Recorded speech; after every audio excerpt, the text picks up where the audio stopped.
This show is part of the RetroZap.com podcast network.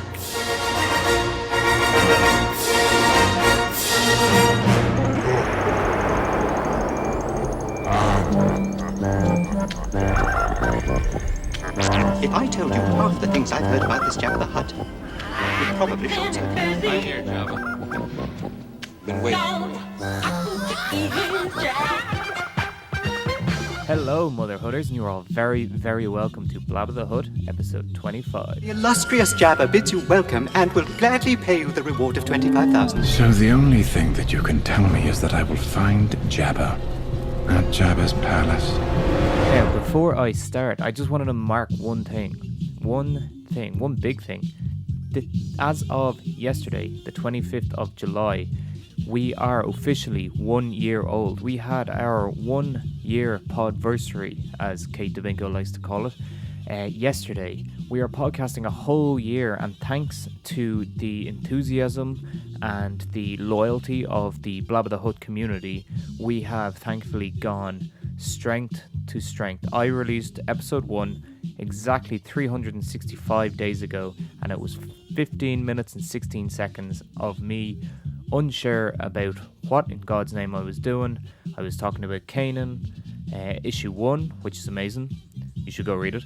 And I had no idea what to expect or what kind of a road I was traveling. I actually full on thought that I was going to pop out a first episode, might get a couple of listens, a couple of downloads, and then within a month, maximum 2, I would be putting a digital tombstone on top of Blabba the Hutt and striking it off the list of things that I wanted to try. But fortunately, that didn't happen. You guys actually enjoyed the show. You enjoyed what I had to say for some reason. You enjoyed once I brought Kate in last September.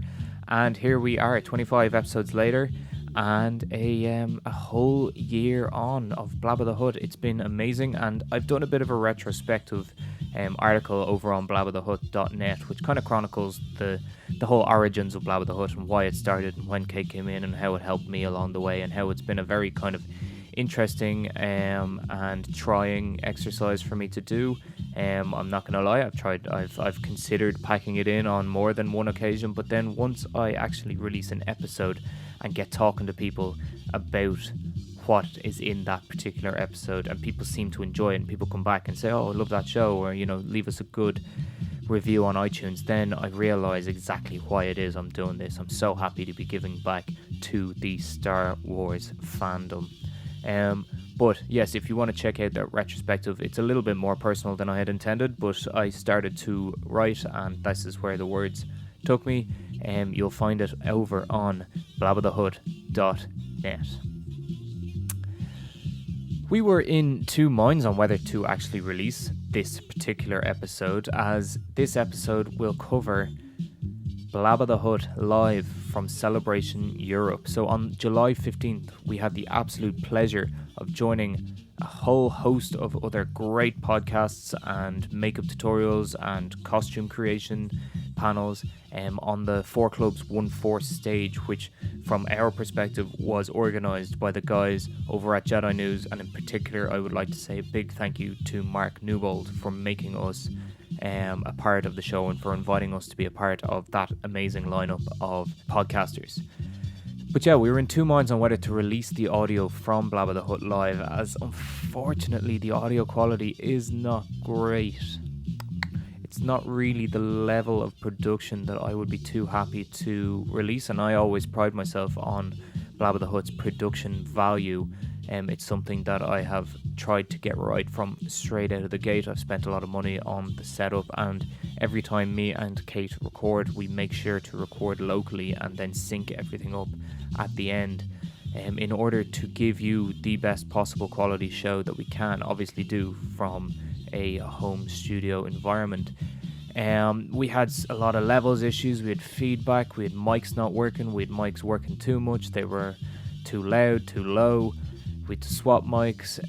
It was just a bit of a mess. Now, absolutely no, there was no hard feelings or anything. We had a great time one way or another, and we completely understand that Blabba the Hutt was actually one of the first podcasts for the whole weekend on the 1/4 stage.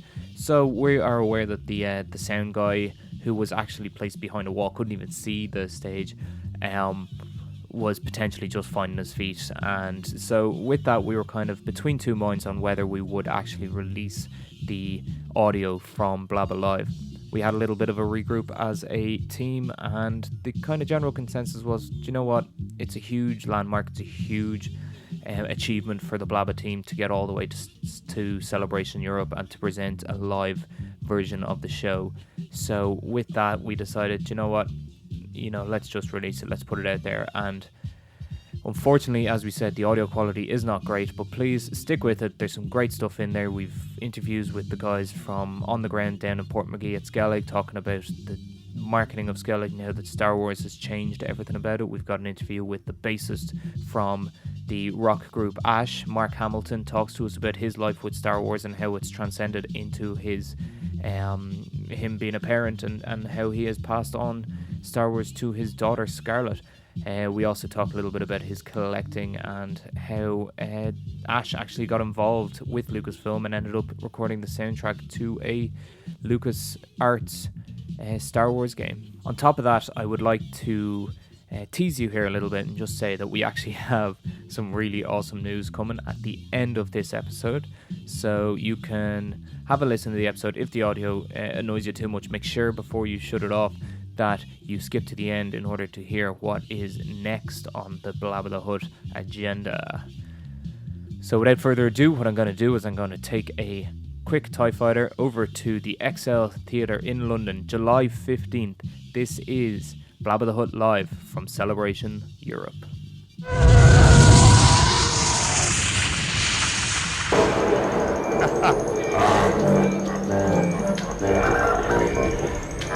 If I told you half the things I've heard about this Jabba the Hutt, it probably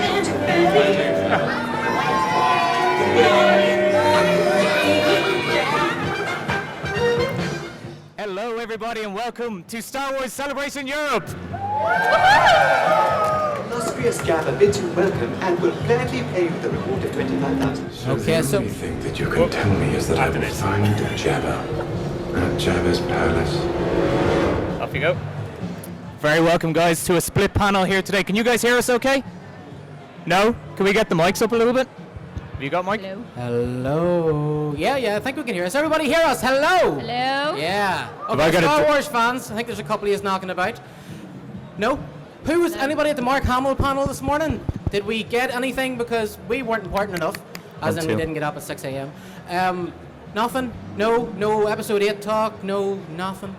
Nothing. Are you actually shaking your head at me, or is it just a thing you are shaking your head at me? Okay. Right. Anybody who's going to the Rogue One this evening? Are we all excited for Rogue One? Yeah. Yeah. What are you expecting to hear? What are we expecting? Anybody? What would you like to see at the Rogue One panel later on this evening? New trailer. Do you think we'll get it? I think we're getting that this I think we afternoon. will. Yeah. Yeah, definitely. Pretty sure there's a new trailer. Awesome. Well, guys, thank you so much for coming along. This is a split show between Blabba the Hutt and Following the Nerd. We are both Irish podcasters. Yes, we are. I'm all the way in from Dublin. Mark, where are you from? I'm from Banbridge, which is near Belfast, so we're the other side of the border. And then this lovely lady here beside me is BB Kate. You may know her from Twitter. She's a bit of a Twitter queen. She's all the way from Arizona. Hi. So guys, we got loads packed in today. We've got a couple of guests who are dropping by. We've had a crazy morning. We've got loads of things to give away, new books. Has anybody seen this? Limited edition Celebration Europe wrap for Life Debt by Chuck Windag. Only available here, and I've just been told by Star Wars UK that they expect to sell out today. So this actually could be the last one right now. Ooh, it's exciting. I just want to point out as well that my wife is actually sitting here at the front, and of all the Star Wars t-shirts, she's wearing a Game of Thrones t-shirt. I'm not sure if I'm disgusted or proud. I'm not sure. We're still working on that. Right, anybody, is this your first Star Wars celebration? Who's this the first celebration? Yeah? And what are we thinking of it so far? Your first celebration? No way. Wow. Are we enjoying? I'm seeing a wee Ray here at the front. Are you enjoying it? Have you bought stuff? Yeah, BB-8 stuff? No? What did you buy? Kylo Ren. Oh, Nice. wow. Nice. Okay. Okay, so we get straight into it? Let's Guys, do it. So we are an Irish podcast. We're going to talk a lot about Irish things, the Skelligs, the fact that Ireland is now probably one of the biggest new planets in the galaxy. We're going to try and keep things very Irish. So starting off, has anybody ever heard of a band called Ash? Yeah? Yeah. Well, we have Mark from Ash who's going to join us on the stage. Mark, would you like to come up and join us here?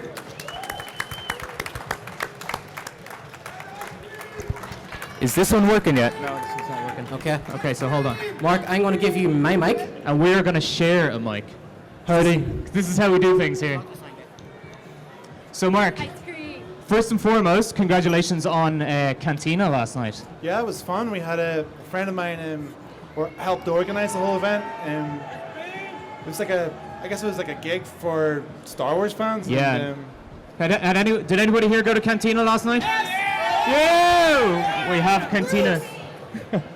Cantina, for anybody that doesn't know, was a Star Wars event. We had Star Wars themed bands. We had Ash, who were Luther Ingo's Star Cruiser up until a week ago?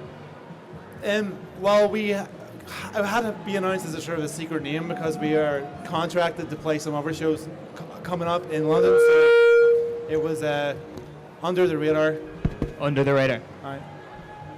So Mark, you were playing Cantina last night. Did you play like a mix set of Star Wars songs and Ash songs? Hello? One, no. two. 1, 2. We started the show with the Cantina, the Cantina song, Cantina band song. We've been playing that for like a long time, so it was like. Does this make you awkward? Not at all. Okay, no. perfect. I want to join in. Do you want to join? Yeah.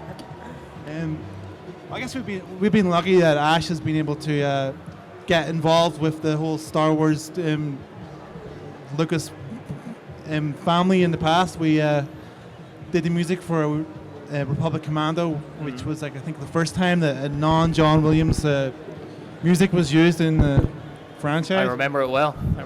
Actually, it was one of the better soundtracks of the Star Wars games.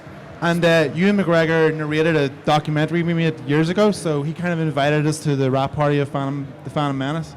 So we got to play on stage at the at the rap party. Awesome. And then we've also been over to the ILM sound stages and played there, and been to the ranch 3 times. And wow, for a little band out of Northern Ireland, you've done all right for yourself, haven't you?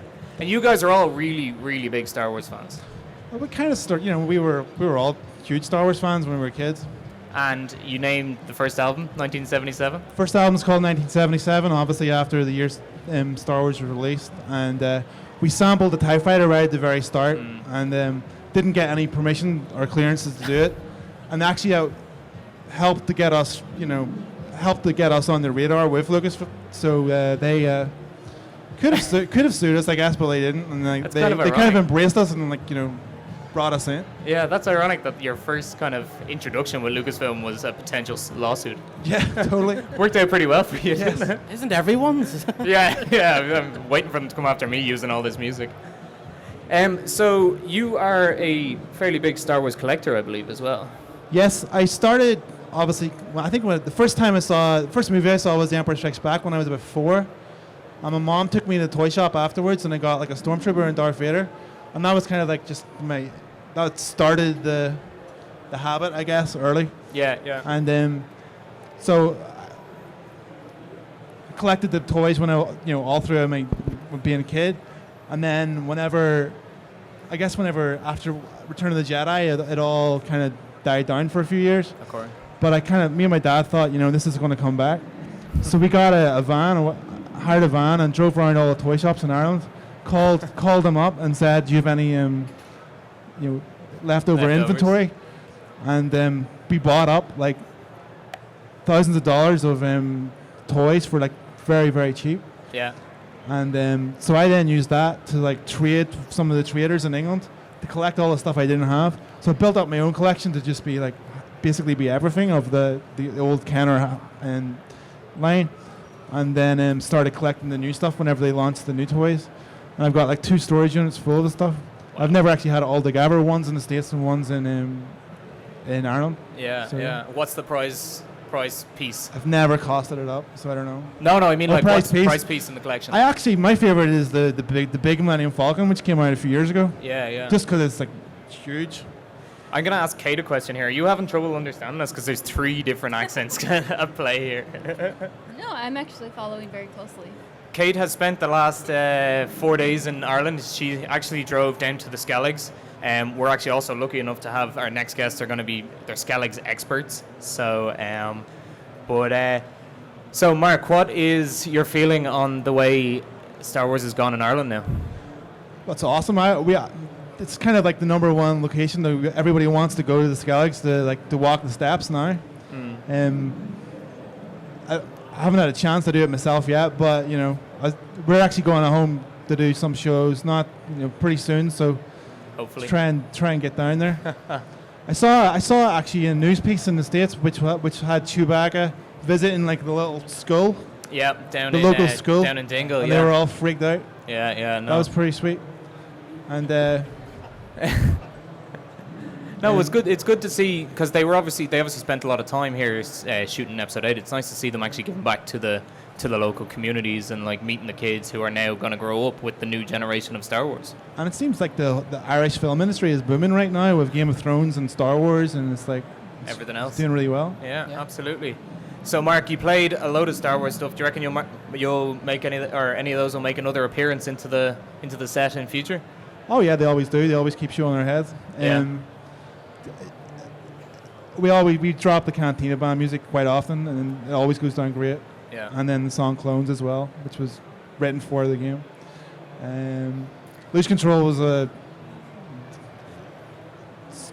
it was like the first song on our first album, and it had this TIE Fighter sample, so we quite often open the show with that. Oh, sweet. Absolutely, yeah. Awesome.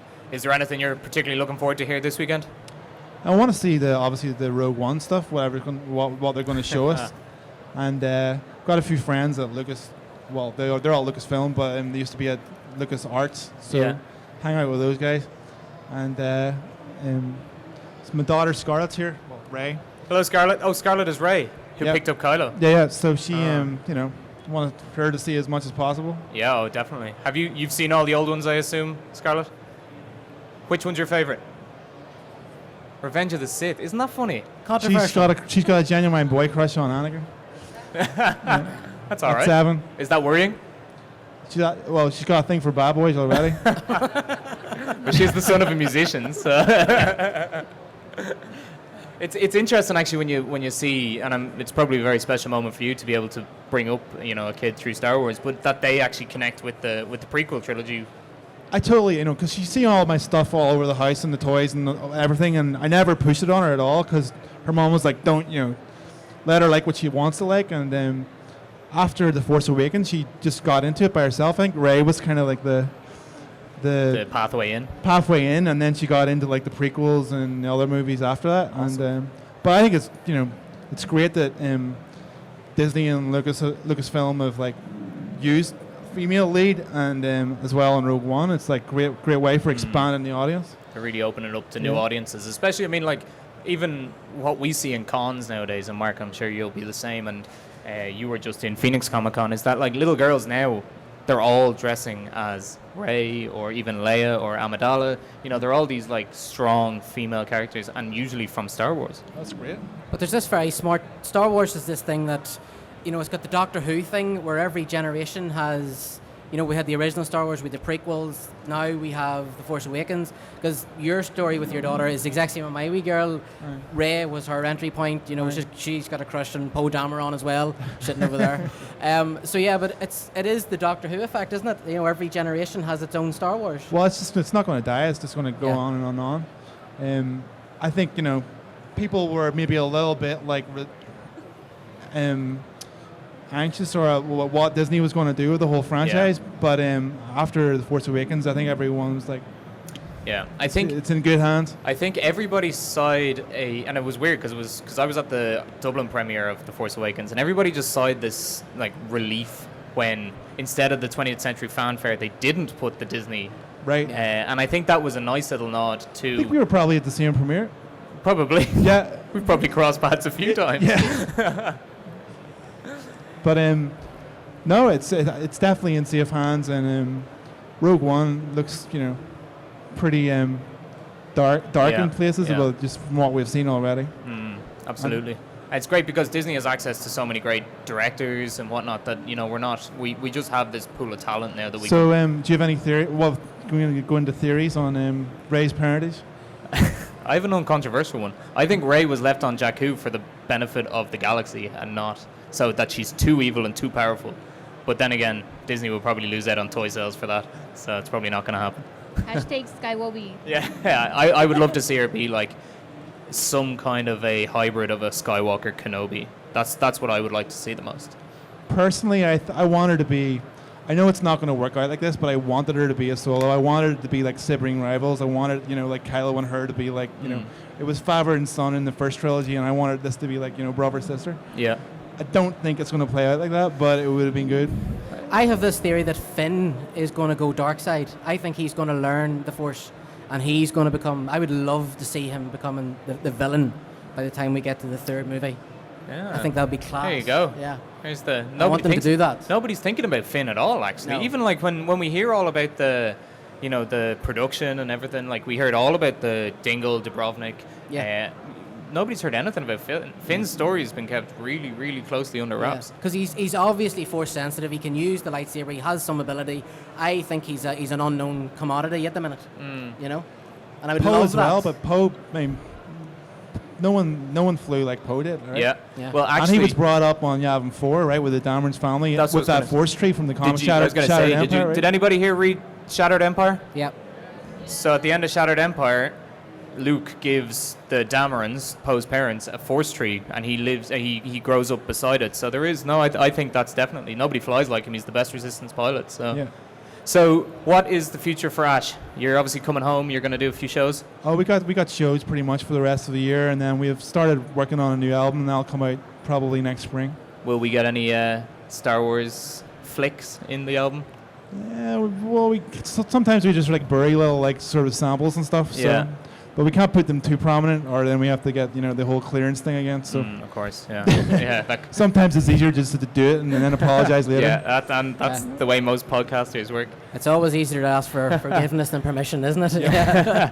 Mark, it's been an absolute pleasure talking to you. I could actually sit here and talk Star Wars with you all day. You're a true fan, and you've been great to come on the show at such short notice. Everybody, please give it a big round of applause for Mark. Thank you so much. Thanks. All right. Okay, so we mentioned earlier that Star Wars is the... By the way, both of you guys, feel free to jump in and tell me to shut up because... Dude, shut up. Yeah, okay, I'm gone. Star Wars is now the center of the universe. Star Wars. Ireland is the center of the universe for us in Ireland anyway, with all the Skellig stuff, Ireland. Can we just double check? Does everybody know when we say the Skelligs, does everybody know what we're talking about? Yeah? Yeah. Yeah. Okay. Everybody has seen The Force Awakens, yeah? At the end of The Force Awakens, when Rey goes and she meets Luke, that area, that's the Skelligs. That's off the coast of Ireland. So that's the Skelligs. So when you see that island in The Force Awakens, there is no CGI, there is absolutely nothing, and thankfully we've got a small panel of Skellig experts all the way from the Tourism Ireland board, all the way from Portmagee down in County Kerry. They've been out to the Skelligs more times than I've been in my apartment. So please welcome, actually both of you can come up. So Mark, if you want to float, then we might take some questions from the crowd because it's such a... Yeah, if you could levitate there, please. So boys, just introduce yourself to the crowd and I suppose your background with the Skelligs. So Who talks first? You talk first. Okay, my name's John O'Sullivan. I'm involved in the Skellig Experience. It's a visitor centre just opposite Portmagee, where... yeah, can you hear me now? The Skellig Experience is a visitor centre in just opposite Portmagee in County Kerry, where we try to tell the history of the Skellig Islands, and we also do boat trips that can take you out to the islands and you can spend the day out there. And my name is Vincent of Keefe. I'm also from Portmagee, born and bred. It's a tiny little town of about 150 people in the village, and I I'm connected to the Star Wars thing, I guess, because my family owned a local pub called the Bridge Bar and the Moorings, and that's where pre-production for Force Awakens happened. And we also had the wrap parties for Episode 7 and Episode 8. And if you've seen a viral video of Mark pulling a pint of Guinness, that was in my sister's pub. This guy. Oh, we're very late now. So we were saying there, the Skelligs is too late. The Skelligs has obviously become more and more important in this universe. How has that changed perception, let's say, of the tour? What was always a very religious tourist attraction? How has that changed the way that you need to talk about the islands now? Yeah, it is a new thing for us that people are coming to Ireland, to Kerry, to really view where the film finished, and they saw the scenery. I suppose it's a large rock in the Atlantic, Skellig, Michael, and the boat trip is certainly not for everyone. You do need to come prepared. It's a day trip. You spend about 3 hours on a rock in the Atlantic. Involves about 620 steps climbing up. There's no handrail. You need a good head for heights. But the Star Wars thing has also made it really big back there. I bought brochures over from Ireland yesterday thinking they'd do 3 days here. I'm nearly out of them already. This is the biggest thing I've been involved in as promotion. And there's actually a plane leaving Kerry at the moment with more brochures. Oh, well. I'm hoping to meet him in Liverpool Street later on, so hopefully I'll have some more brochures tomorrow. But Star Wars has made this big. Yeah. And Vincent, you've spent actually a bit of time with the cast, or in and around the Episode 7 shooting. Tell us a little bit about kind of what the atmosphere with the cast was when they were coming back from the island. Obviously, it's 600 odd steps. It's 11 kilometers out to sea. When they got back in, were they just absolutely wrecked? Did they? Well, so there was two different. There was two slightly different atmospheres to Episode 7 and Episode 8. Episode 7, we were told it was a puffin documentary, actually, and we were sort of all complicit in the secrecy around that there was this big, large-scale puffin documentary that was taking over all of the boats for 3 days in the middle of the busiest days of the entire summer. So eventually that story got out, but in general, there was the cloak of secrecy around the production was serious, and the people involved in pre-production were serious people, and we were very, very cognizant of our need to keep the story under wraps and keep any sort of information from leaking out. We understood that this was we're all fans here. Nobody wants to really spoil the story ahead of time, so all information about it was kept under wraps. Episode 8 was a little bit different. Episode 8 was a bit more relaxed. We had a different director with Ryan Johnson, and it was towards September, so there wasn't quite as many tourists around, and that was a little bit more relaxed. But in terms of the cast and crew were spirited away to their hotels at the end for the first film, were literally kept completely under wraps. You couldn't see them. For the second film, because the information was in the public domain that both Daisy and Mark were in the area and had been filming, then they could be a bit more relaxed and were around the place. And we had them for the wrap party in the bar, and that was quite surreal, walking into the local bar and there's Mark Hamill pulling a pint. So Kate actually visited the Skelligs 4 days ago? It's awkward to get out to, because if the weather doesn't agree with you, you're not going to be able to land and whatnot. But Kate went out all ready to land. And do you want to recount your story? Sure. Where do I start? It's been like a really long journey. Go right into it. Closer? Yeah. Can you hear me? It's been a very long journey, because when I decided to come here over to Europe for Celebration, we were like, well, I might as well go over to Ireland. So I've been thinking about this, and it's just been going up and down. And then there was it wasn't open to tourists for a little while, a couple months back, right? Yep. So I didn't think I'd get to go then, and then I ended up being able to go. And then I get down to breakfast the morning I was supposed to go, and they're like, oh, it's canceled. I was like, no! So that day I actually was able to do the cruise that goes around the islands. So I got to at least see them that day, because I wasn't sure if I'd get to actually land and walk the Jedi steps. but I was able to go the next day, and it was a beautiful day. Right? Like, it was just like crazy how perfect that day was. It was actually sunny in Ireland. I was going to say, have you noticed that every day that the Star Wars production was in Ireland, both for Episode 7 and for Episode 8, the sun has been absolutely glorious. It's been splitting rocks. I could tell you it's like that all the time, but I'd be lying. Who here is from Ireland? Who knows what the Irish weather is like?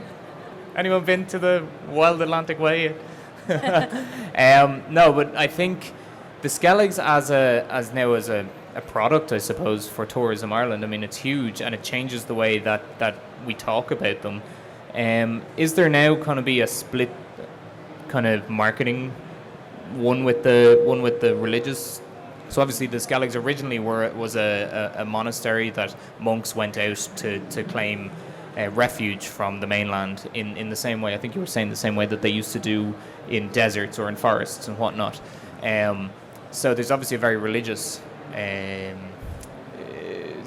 history to it, but now there's a whole new history. Do you reckon Discover Ireland are going to really play up on both sides? Well, it is a reason people are coming to Kerry, but we can't oversell it in that, as you say, it's and as Kate said, it's not an easy place to get to. These men many years ago were trying to live life cut off from the mainland, away from other people, a place where other people would find it hard to get to them. That was the 6th century. Not a lot has changed in 2016. It is the Atlantic. There's a lot of days you can't get out there. These monks were not thinking of making it a commercial success or anything like that. Mm-hmm. So I don't think we'll be overselling it, but the Star Wars means there is a demand to get out there. Yeah, definitely. Just to talk about that, obviously we're not kind of privy, because we're from the area, we're not necessarily privy to sort of the larger plans, but just speaking as a local and as somebody who's been to the island like sort of about 50 times in my life since I was about 7, there are some people who say basically, oh, Star Wars is going to dilute what Skellig is about. Skellig is a sacred place, etc., etc. And for me personally, I think that what Star Wars is going to do is actually elevate the Skelligs to the level within the public consciousness, to the level where it should be at. Like, Skellig has been essentially forgotten about for hundreds of years. Whereas for me, it's one of the most extraordinary places I've ever been in my life, and for me, it's up there with the likes of the Machu Picchu's and everything else. There's literally nowhere else like it on Earth that you can go to and have this experience. And as I was saying to Jamie earlier, there is something out there, and I don't want to call it the Force, but there is something out there, folks, and you have to go and experience it to actually to know what I'm talking about.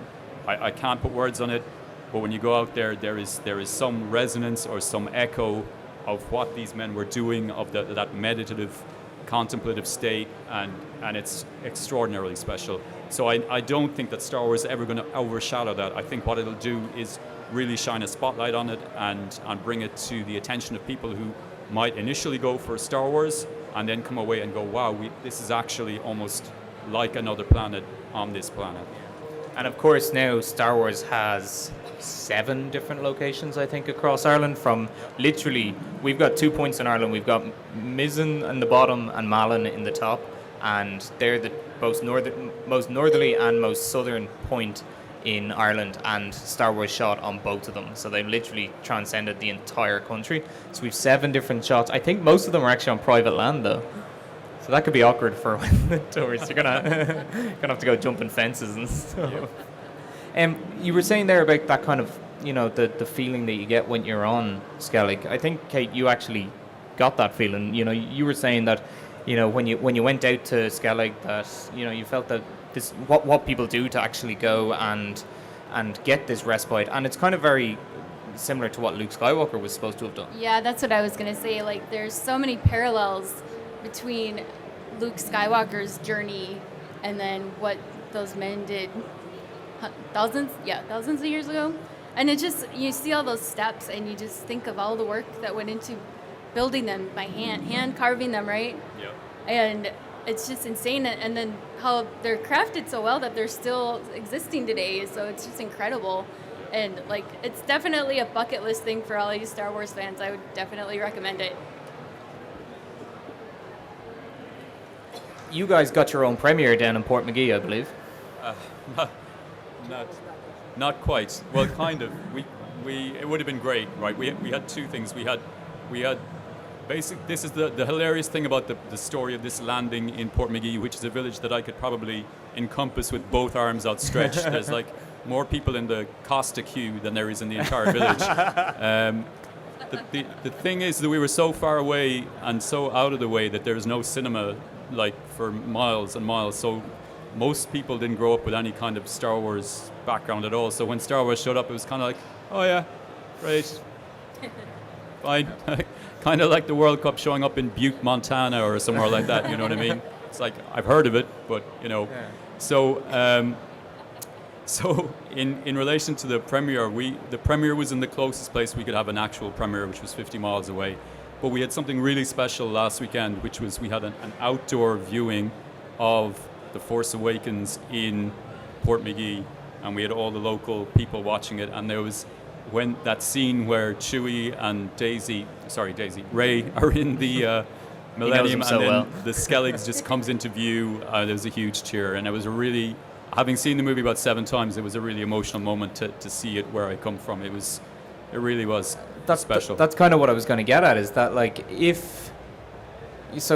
we as Irish people, you know, gave them full creative license to do whatever they do. It's you know, they can put as much CGI on top of this, but there was absolutely nothing done to that island. No, nothing done to the island, and I think JJ mentioned that in his sort of making of that. It's extraordinary that they could just literally point the camera and it would look like something out of another world. And the same with Mark. That was how he described it. That there was some quote where he said that it's the first time since he was in the deserts in Tunisia that he was able to look out and feel like he was in a completely other world. And I totally agree with that. Do you think we'll see more films being attracted to? Because I know Harry Potter was shot on the other Skellig. It was shot on there's 2 Skellig rocks. There's the main Skellig, and then there's the little Skellig, which is a bird sanctuary, probably the second biggest gannet sanctuary in Europe. And then there's a third rock called the Lemon Rock, and part of Harry Potter and either the Order of the Phoenix or I think it was Deathly Hallows Part 1. I'm not sure. I'm not a Harry Potter fan, so please, if anybody knows, that was used. We got confirmation.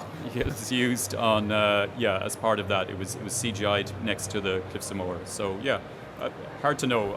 I don't think anybody's going to be able to shoot another movie on the Skelligs now. It's pretty much that's pretty much a done deal. Guys, while we have Skellig experts, and Kate is included now in that, she's been out twice. Has anybody got any questions, either about from a Star Wars perspective, or even if you've got any questions around the production or what? Mark is at the back here. We've got some lovely things to give away. We're happy to find anybody who gives a question that's either thought-provoking or might even throw these guys off a little bit. We've got 2 here. We've got one here. Here you go. Was it J.J. Abrams who decided on Skellig Michael to film? And if so, do you know, was he there previously, or what attracted him to that site? Hold on. Did you hear that, Mark? I think J.J. Abrams' wife is Irish. Is that right? His wife, yeah. His wife is Irish, as far as I know. So he was familiar with the Skelligs before. He was familiar with it? I believe it's difficult to actually understand the chronology of events. But my understanding is that the person who actually discovered it was Rick Carter, the production designer. Now he stumbled. I was in the behind the scenes video. It says he stumbled behind it. He stumbled onto it. But I also know that the production were working very, very hand in hand with the Irish Film Board. So, okay. Yeah. All right, with another hand in the air here. Here we go. So, like, saying people are going to Skellig for Star Wars, pretty much, and it's, you know, it hasn't really been as big as it is now for hundreds of years. But if I went to say, or one of my friends went to go to see about Star Wars, and would you have like some sort of guide to tell you about its actual purposes and its old history? Yeah, we encourage people to come into the visitor centre first, where we have the history and a film show to give you an idea of what Skelligs is all about. But if you get the boat trip out in the mornings, the boats stop at Skellig Michael. There are guides out there that meet and greet you and show you where to walk for safety purposes, nothing else. but they also will give you a bit of history about the monks and how they live. So you're guided on the island right to the top, and any questions on the day itself, they'll hopefully answer for you. Okay, we still have 3 prizes. Any more questions? Yeah, here we go. Hello, how you doing? How are you? Has there been any further requests to do any more Star Wars filming on Skellig Michael? Not that we're aware of. Yeah. Is that a definite no, or are you being told that you can't say anything about it? No comment. No comment. No, I don't know. I mean, if I knew, I wouldn't tell you, because we had to sit on this for like 18, 20 months or something, and that was the most painful 20 months of my life.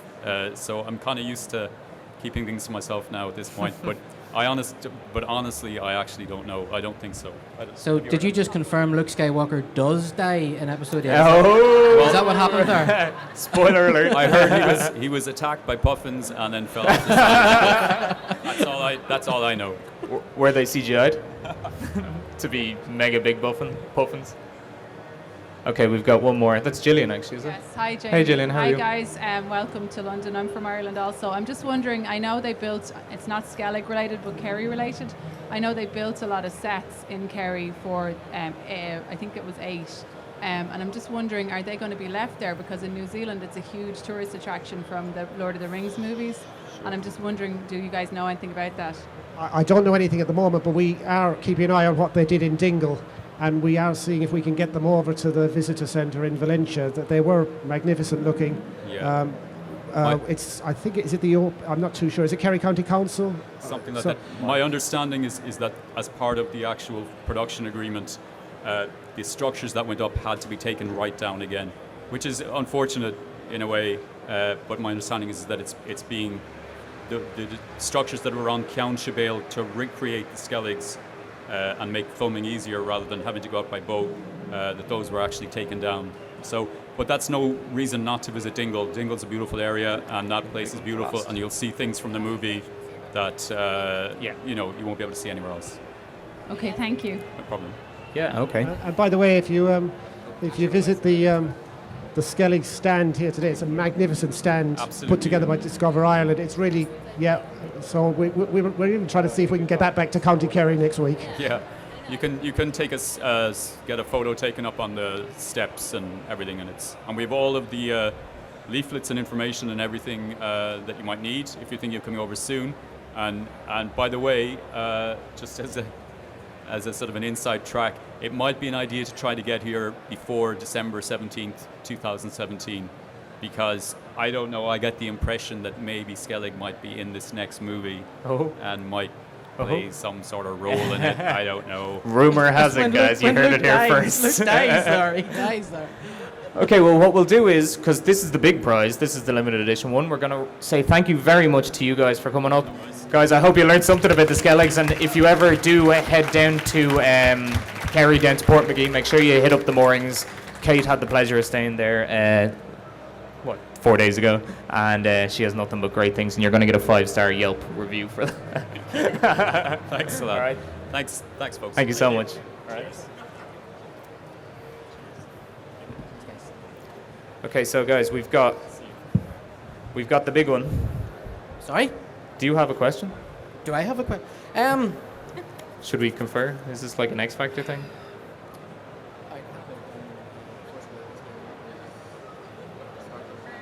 Yep. Force Unleashed.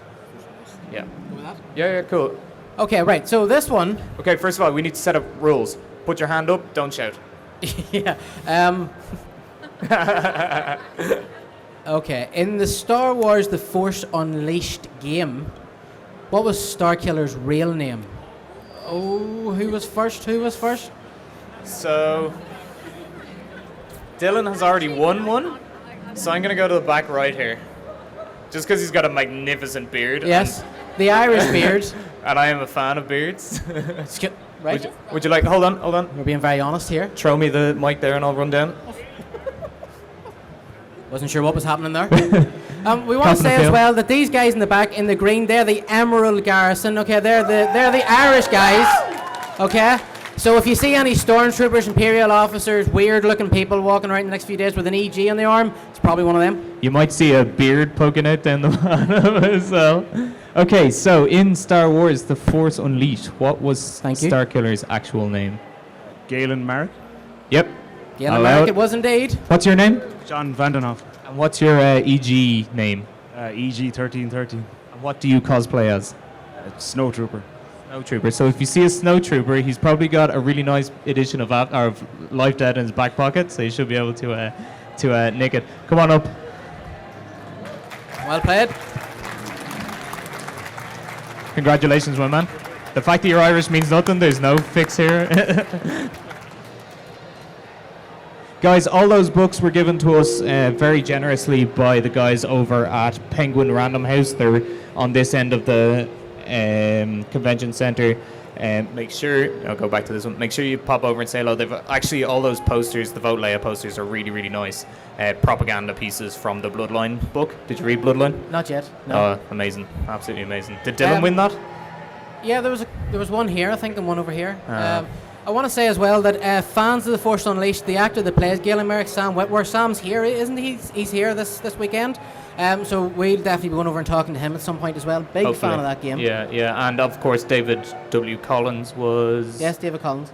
He was Proxy, yeah. There we go. He did other voices. Do you want to join a podcast? So yeah, come on. Okay, yeah. Hold on, I'm going to start the outro music, because we can do this. Look at this. It's exciting. Technology. This isn't the way we usually record. It's usually way more. We get music? We are, okay. yeah. A little bit of lapty neck. Blabba's lair. Okay, so guys, I think this is goodbye. Yeah, I think it is. I'm just going to put a plug in. Please check us out at www.followingthenerd.com. We don't just cover Star Wars, we cover the whole lot. Everything, if you're into it, I guarantee we cover it. Please check us out. And Jimmy, thank you, sir, for having us on. No, thank you. I'm going to do a quick plug now as well, if that's all right. So we are Blabba the Hutt. We are just a Star Wars podcast. We kind of split our time between Dublin and Arizona, which makes it really awkward to record with an 8-hour time difference. You can find us mainly on Twitter, which is at Blabba the Hutt, and then we also have a website which looks a lot at Irish news and stuff like that. We kind of keep an eye on what's going on in the world of Irish Star Wars, and that is blabbathehut.net. But I think for us for now, thank you so much for coming out. We've got a much bigger crowd than I was expecting yesterday, to be honest. I'll sort you all about Fiverr later on. Thank you. Thanks. And congratulations to everybody that won prizes, and thank you very much to Mark from Ash and the lads from Skellig. I think they're going back over. Make sure you go see Skellig. There's a great photo opportunity over that way somewhere. Everything is over that way. Make sure you go see them and check it out. All right? Okay, and above all else, may the Force be with you always. Thank you, guys. Have a great weekend.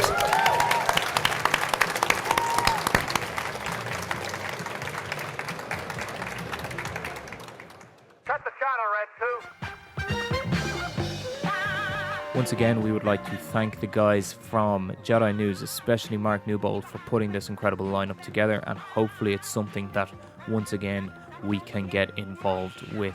It was great fun, and although the audio did kind of suck, it just kind of leveled out towards the end, and we actually all had a good time. We had a great audience of people, and it was great to see so many familiar faces, people that I'd met in person, and then people who I know have been following us for months on Twitter. I'd also like to say a huge thank you to the guys from the Emerald Garrison, Ireland's longest established Star Wars costuming club, for coming along and supporting us on the day. It made the panel a hell of a lot easier knowing that there was people there who were there to listen to you. We packed the place, thankfully, which was amazing. And I'd just like to say a big thank you. So, what's next for Blabba the Hutt? Obviously, we continue business as usual. We've got the Facebook, Twitter, YouTube all going. We've blabbathehut.net flying along. But we are so excited to announce that we have a second edition of Blabba Live coming next month, where we'll be hosting a live recording of Blabba the Hutt all the way from Dublin Comic Con. We will be on panel stage 1 on Saturday the 6th of August between 4 p.m. and 5 p.m. So Dublin Comic Con, Blabba the Hutt are coming, and we're going to record another live version of the show with you guys. We're excited for this panel, as it gives us that opportunity to drive our own comics agenda, to dive into the Star Wars comics universe, which is something that I know we've been threatening to do for a long time, but unfortunately there's been so much news and so much going on that comics have always just fallen off the Blabba the Hutt agenda. Unfortunately, it isn't Dublin Comic Con, and although we did have the pleasure of welcoming Kate to Ireland, our resident Queen of Droids will not be with us to host. In our place, though, I think we've recruited two very, very worthy and capable bodies. We've recruited Matthew O'Brien, who is the host of Blabba the Hutt's YouTube show, Cartoon Collectibles, so you probably know him from our YouTube presence, which, by the way, the new episode is up, which Matt dissects and takes apart the Star Wars Celebration Europe Kylo Ren exclusive. So he takes a look at that and also brings us a little bit further down the Kylo Ren road, where he has actually got a custom sculpt of Adam Driver's head, which he will be putting on to the regular Black Series Kylo Ren. So make sure you go check that out. On top of that, we will also have our Facebook community manager and lover of all things the darker side of the Force, Gary O'Toole, will be joining us on the main table for Blabba the Hutt live at Dublin Comic Con. We've no real clear idea of what the show is going to be yet. We're still planning that out, but we do know that it will require some audience participation. So you have the opportunity to get up, have a bit of Star Wars fun with us. We're going to be talking all things comics. We're going to be talking all the new Marvel canon and what we like, what we don't like, the characters that we are interested in, and where we'd like to see them go in the future. But we will require some audience participation. So with that, obviously, there is going to be lots and lots of prizes to be won, including some awesome Star Wars cover variants, some of which are the new Star Wars #1s. Keep an eye on blabbathehutt.net and of course over on our Twitter and Facebook page for all the details of the upcoming Blabba the Hutt live from Dublin Comic Con. For our friends around the world, we are going to try, we haven't got confirmation that we will be able to record it, but I would be very surprised if we weren't able to record Blabba the Hutt live from Dublin Comic Con on August 6th. So we will have that recorded hopefully and live for the rest of the world as soon as possible. So we're super excited for that, but for now, unfortunately, that brings us to the end of episode 25. So may the Force be with you.